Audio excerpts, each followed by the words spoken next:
हरिद्वार में बजट 2026 को लेकर एसएमईयू इंडस्ट्री के राष्ट्रीय अध्यक्ष डॉक्टर हरेंद्र कुमार गर्ग और प्रदेश अध्यक्ष राज अरोरा ने खुशी जताई। कहा कि बजट मोदी सरकार की उस प्रोग्रेसिव सोच को दर्शाता है जो दिशा में जहां देश को वर्ल्ड इकोनॉमी के ट्रैक पर आगे बढ़ाया जा रहा है। राज्य के सबसे बड़े सेक्टर फार्मा इंडस्ट्री को फार्मा शक्ति के रूप में मजबूती देने के लिए 10,000 करोड़ का प्रावधान किया गया है।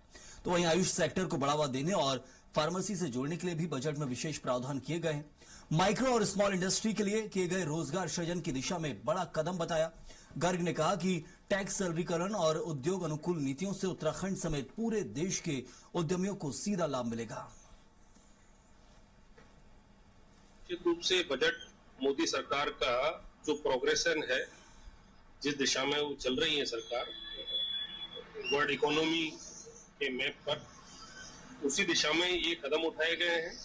और मैं खास तौर पे अगर हमारे उत्तराखंड राज्य के परिप्रेक्ष्य में बात करूं तो हमारा सबसे बड़ा एक सेक्टर फार्मा है।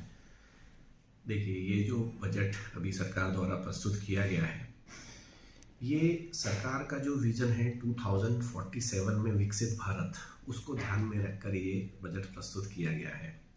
इस बजट में जो शॉर्ट टर्म की लोक लुभावन योजनाएं होती है बजट की, वो नहीं है।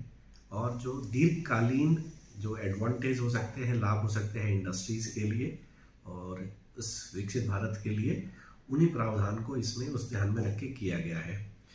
इंडस्ट्रीज के बिहाफ पर मैं बात करूं तो एमएसएमई को प्रमोट करने के लिए सरकार ने इसमें 10,000 करोड़ रुपए का प्रोविजन रखा है और एक एडिशनल 2,000 करोड़ रुपए का टॉपअप जो 2021 में सरकार ने डिक्लेयर किया था, जो ऑलमोस्ट खत्म हो गया था, तो उसको भी 2,000 करोड़ से वो टॉपअप किया है। इसके अलावा रक्षा क्षेत्र में भी मैन्युफैक्चरिंग पर और एक्सपोर्ट्स पर उसको बढ़ाने के लिए सरकार ने इसमें अच्छा प्रोविज़न रखा है।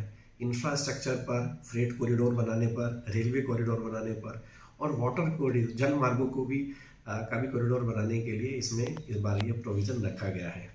हाल ही में यूएस द्वारा लगाए गए सैंक्शन बोलिए और जो टैरिफ लगाया गया था, उसको काउंटर करने की भी इसमें कोशिश की गई है और एक्सपोर्ट्स प्रमोशन पर खास ध्यान रखा गया है। देखिए, आम आदमी एक शॉर्ट टर्म में उसको देखता है, जैसे मैंने बताया कि इनकम टैक्स पे कितना फ़ायदा हुआ।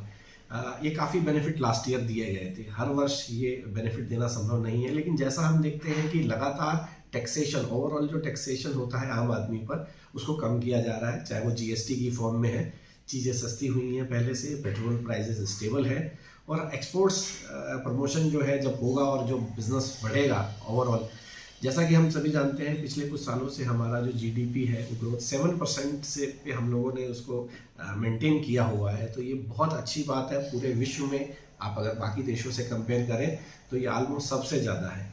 तो जब जीडीपी होगी, ग्रोथ होगी 7% का और अगले कम से कम 20 सालों तक इतना या इससे ज़्यादा रहने वाला है, तो ओवरऑल फ़ायदा तो नागरिकों को ही होगा।